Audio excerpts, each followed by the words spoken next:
കൂത്താട്ടുകുളം നഗരസഭാ കൗൺസിലറെ തട്ടിക്കൊണ്ടുപോയ സംഭവത്തിൽ CPM DYFI പ്രവർത്തകർക്കെതിരെ ഗുരുതരമായ വെളിപ്പെടുത്തൽ. തന്നെ കടത്തിക്കൊണ്ടുപോയത് പാർട്ടി നേതാക്കളാണെന്ന് CPM കൗൺസിലറായ കലാരാജു പ്രതികരിച്ചു. വസ്ത്രം വലിച്ചു കീറി വാഹനത്തിലേക്ക് വലിച്ചിഴച്ചു. സ്ത്രീ എന്ന പരിഗണന പോലും നൽകിയില്ലെന്നാണ് കലാരാജുവിൻ്റെ ആരോപണം. തൻ്റെ കാൽ വെട്ടുമെന്ന് DYFI പ്രവർത്തകൻ ഭീഷണിപ്പെടുത്തിയെന്നും അവർ പ്രതികരിച്ചു.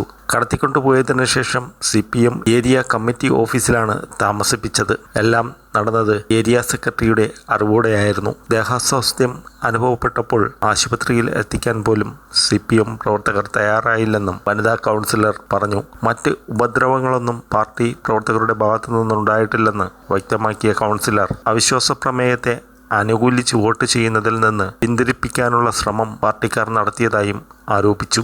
അരുൺ അശോകൻ എന്ന DYFI പ്രവർത്തകനാണ് വാഹനത്തിലേക്ക് വലിച്ചു കയറ്റിയത്. കാറിൻ്റെ ഡോറിന് അടിയിൽ കാൽ കുടുങ്ങിയെന്ന് പറഞ്ഞപ്പോൾ അവിടെ എത്തിയതിനു ശേഷം വെട്ടിത്തരാമെന്നായിരുന്നു മറുപടി. കഴുത്തിന് കുത്തിപ്പിടിച്ചായിരുന്നു വാഹനത്തിൽ കയറ്റിയത്. പിന്നീട് നെഞ്ചുവേദന അനുഭവപ്പെട്ടപ്പോൾ ഗ്യാസിന്റെ ഗുളിക നൽകി. താൻ ഹൃദ്രോഗിയാണെന്നും ആശുപത്രിയിൽ പോകണമെന്നും പറഞ്ഞപ്പോൾ ഏരിയ സെക്രട്ടറിയോട് ചോദിക്കട്ടെ എന്നായിരുന്നു പാർട്ടി പ്രവർത്തകരുടെ മറുപടിയെന്നും കല പറഞ്ഞു. പാർട്ടിയിൽ തുടരുന്ന കാര്യത്തിൽ ഇനി ആലോചിച്ച് തീരുമാനമെടുക്കുമെന്നാണ് കലയുടെ നിലപാട്.